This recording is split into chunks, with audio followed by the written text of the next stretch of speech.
Olá, meus irmãos. Como vamos? Boa noite. Estamos mais uma vez aqui juntinhos, unidos, na paz do Cristo, para ler o livro Ceifa de Luz da coleção Fonte Viva, ditado por Emmanuel a Chico Xavier. Todos eles são ótimos. Esse Ceifa de Luz é o mais fininho, mas ele tem as lições tão deliciosas, tão agradáveis, tão boas, tão instrutivas, que hoje nós vamos estudar uma, tá bom? Então vamos estudar essa, olha, do número 9, Ceifa de Luz. A perda irremediável. Isso, a perda irremediável. Portanto, vede como andais. Paulo, Efésios 5,15. Aprende a ver com o Cristo as dificuldades e as dores que te rodeiam, a fim de não empobreceres o próprio coração à frente dos tesouros com que o Senhor nos enriquece a vida. O Senhor nos enriquece a vida com muitos tesouros, com a saúde. Primeiramente com a vida, né? A vida sã, saudável, com saúde. Bênçãos da visão, a bênção da mente perfeita, do corpo perfeito, do coração bom, do coração amigo. São muitas bênçãos que recebemos, são muitos tesouros que o Senhor nos entrega, muitos dons que recebemos, mas dos quais teremos que prestar contas, nós sabemos disso. Então, nós temos muitos tesouros, mas não podemos nos esquecer, apesar dos tesouros que temos, daqueles irmãos que nos envolvem, que estão à nossa volta, e, no entanto, eles não têm nada. Hoje em dia, nós estamos num momento tão complicado que nossos irmãos, muitos deles, muitos, têm fome de comida. Além da fome de amor, a fome do lar, a fome de um parente, a fome de um irmão, a fome de uma mãe. Além dessas fomes todas, eles têm fome de comida. Esse tempo nós estamos vivendo esse tempo. Então nós não podemos nos deixar envolver pelos tesouros que o Pai nos concedeu e esquecer que temos irmãos nessas situações. Não é que você tenha, eu tenha, alguém tenha que ir pessoalmente solucionar as questões que deveriam vir de cima, mas simplesmente diminuir de alguma forma. Existem milhares de formas de se praticar a caridade, de se praticar o bem, de se servir, de se chegar até um irmão que está nessa necessidade. A doação, hoje em dia, é espalhada em toda a nossa internet. Você pode oferecer doação a muitos locais necessitados dessas ajudas, porque Deus nos oferece também a oportunidade de servir. Ela não está escondida, não, ela está bem às nossas vistas. Portanto, vamos procurar, porque se nós temos à nossa frente tesouros que o Senhor nos enriquece a vida, outros irmãos não têm esses tesouros. Prosseguindo. Muitas vezes, a calúnia que te persegue é a força que te renova a resistência para a vitória no bem. Você tem uma calúnia às tuas costas que vem em tua direção e, no entanto, essa calúnia pode ser aquela força que você precisa para resistir e para vencer. Porque você tem fé. Então, mesmo que te caluniem, você há de vencer. Porque a verdade, se estiver com você, é lógico, ela há de prevalecer. Então, a calúnia vai cair por terra. Se você for, alguém estiver a serviço do bem e da paz, do amor, a verdade há de prevalecer. Portanto, renovará essa calúnia, renovará a tua resistência na vitória do bem final. E quase sempre a provação que te sitia no cárcere do infortúnio é apenas o aprendizado benéfico a soerguer-te das trevas para a luz. Às vezes você se encontra numa situação difícil para aprender, criar raízes mais fortes, mais firmes, para levantar a árvore da luz, a árvore da esperança, a árvore da paz, a árvore do serviço ao próximo, a árvore que vai nos dar aquela sombra que Deus nos manda para aplacar a chama que muitas vezes aquece as nossas dores, nos esquenta de tantas dores. Mas Deus nos dá essa árvore, faz crescer em nós essas raízes, e essas raízes darão essa árvore que há de nos cobrir com a sombra do bem e do amor de Deus. E Emmanuel segue.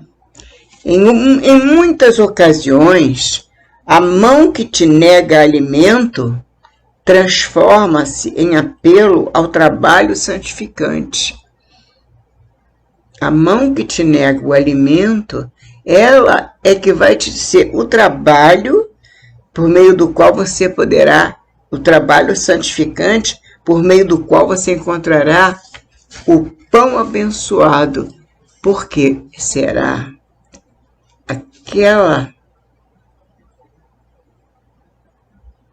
como é o nome daquilo, aquele negócio que pesca? Será a vara de pescar que você vai ter como pescar e não simplesmente receber o peixe. Você vai receber daquele que te nega o alimento o apelo ao trabalho santificante, ou seja, a vara de pescar por meio do qual encontrarás o pão santificante, ou seja, você vai conseguir pescar pelo suor do seu próprio rosto. E por vezes, numerosas dificuldades serão superadas através do seu trabalho. O obstáculo que te visita, impiedoso, é simples medida da esperança e da fé, concitando-te a superar as próprias fraquezas. Você vai lutar, vai dizer, não, eu vou vencer, eu tenho fé, eu vou lutar e vou buscar o meu alimento, eu vou vencer esse obstáculo, porque eu tenho Deus como meu Pai Supremo, e eu vou vencer essa dificuldade. Prossegue Emmanuel. O ouro, na maioria dos casos, é pesada cruz de aflição nos ombros daqueles que o amealham. Olha só, hein? O ouro, que pode nos apresentar assim à primeira vista como algo muito bom, algo que nos liberta, ao contrário. Emmanuel nos diz, na maioria dos casos, é pesada cruz de aflição nos ombros daqueles que o amealham, daqueles que juntam esse ouro. E a evidência no mundo, ou seja, ser uma pessoa destacada, uma pessoa conhecida no mundo, frequentemente não passa de ergástulo, ou seja, algo que prende a alma, e essa alma de padecer angustiosa solidão. Tamanha exposição que essa pessoa terá ou essa pessoa frequentemente não passa de ser uma prisioneira. A sua alma não passa de ser uma prisioneira que padece angustiosa solidão, embora seja aquele que tem evidência no mundo. Aquela alma, aquela pessoa, aquele ser que tem evidência no mundo, sofre, padece uma angustiosa solidão. E o ouro, na maioria dos casos, é pesada cruz de aflição nos ombros daqueles que os retêm, que os possui, que os detém. O ouro pode parecer uma coisa muito boa, mas na maioria dos casos ele tem muito medo de perder. Então a gente escuta aquele velho ditado que diz: o pobre se preocupa com o muito que tem a ganhar e o rico com o muito que tem a perder. Então este que tem muito, ele se preocupa de tal maneira que ele nem dorme tão preocupado com o que ele pode perder. Então é muito doloroso, é muito dolorosa a situação desses irmãos que possuem muitos bens. Prossegue Emmanuel. Descerra a própria alma a riqueza divina, esparsa em todos os ângulos do campo em que se desdobra a existência, e incorporaremos-la aos nossos sentimentos. Essa riqueza divina, vamos jogar essa riqueza divina por todos os ângulos do campo em que nós nos desdobramos, por onde andamos, pela nossa existência toda, e vamos colocá-la, incorporá-la aos nossos sentimentos e ideias. Todas essas riquezas divinas vamos jogar pelo nosso caminho, pela nossa vida, pela nossa existência, através de sentimentos, ideias, palavras e ações, para que todos os que nos palmilham, ou seja, que dividem a senda, o caminho conosco, se sintam ricos de paz e confiança, trabalho e alegria. Veja só, a riqueza divina nós temos que descerrar a própria alma, abrir a nossa alma a essa riqueza divina. E ao abrir a nossa alma à riqueza divina, nós estamos trazendo para o nosso caminho o bem, a harmonia. Podemos dividir com os nossos irmãos e levar, esparzir em todos os ângulos do caminho em que nós desdobrarmos a nossa existência e incorporá-la aos nossos sentimentos, ideias, palavras e ações, para que todos os que dividem o caminho, palmilham a senda conosco, se sintam ricos de paz e confiança, trabalho e alegria. Que maravilha! Lembra-te de que a morte, por meirinho celeste, tomará contas a cada um.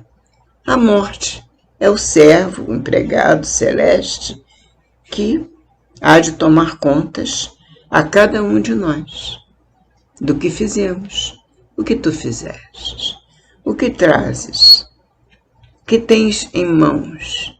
As suas mãos estão limpas? Você sujou as suas mãos? O que você fez da tua vida? O que fizeste da vida que Deus te emprestou? Dos caminhos que Deus te emprestou? O que fizeste dos filhos que Deus te deu? O que fizeste de todos os amigos que encontraste no caminho? O que fizeste do teu trabalho? O que fizeste das tuas vontades? O que fizeste dos teus sonhos? Presta contas, meu irmão, porque essas contas nos serão pedidas. Portanto, vamos fazer o nosso inventário enquanto estamos encarnados, porque as encarnações se repetem, se sucedem. E Emmanuel vai falar nisso agora, quer ver?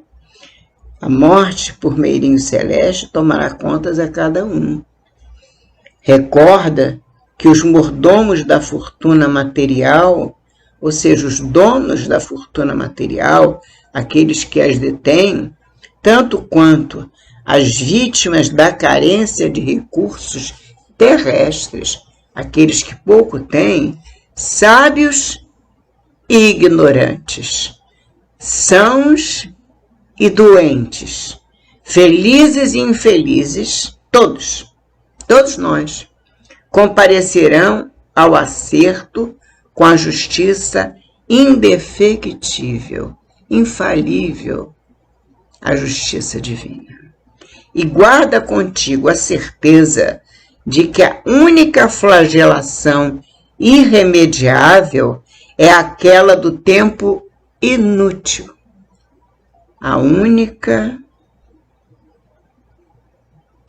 Guarda contigo a certeza de que a única flagelação, ou seja, a miséria maior que existe, é aquela do tempo inútil na caminhada humana. Aquela do não fazer nada, não se importar com nada nem com ninguém. Por quê? Diz Emmanuel, porque afetos e haveres, oportunidades e valores, lições e talentos voltam, de algum modo, às nossas mãos, através das reencarnações incessantes. Porém, tudo vai nos voltando conforme nós reencarnamos.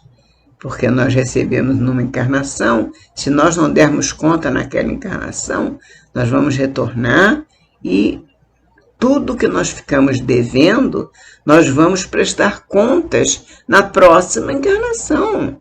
Nós vamos trazer as mãos abertas novamente para colher aquelas sementes que nós deixamos de colher nas vidas passadas, nas reencarnações passadas.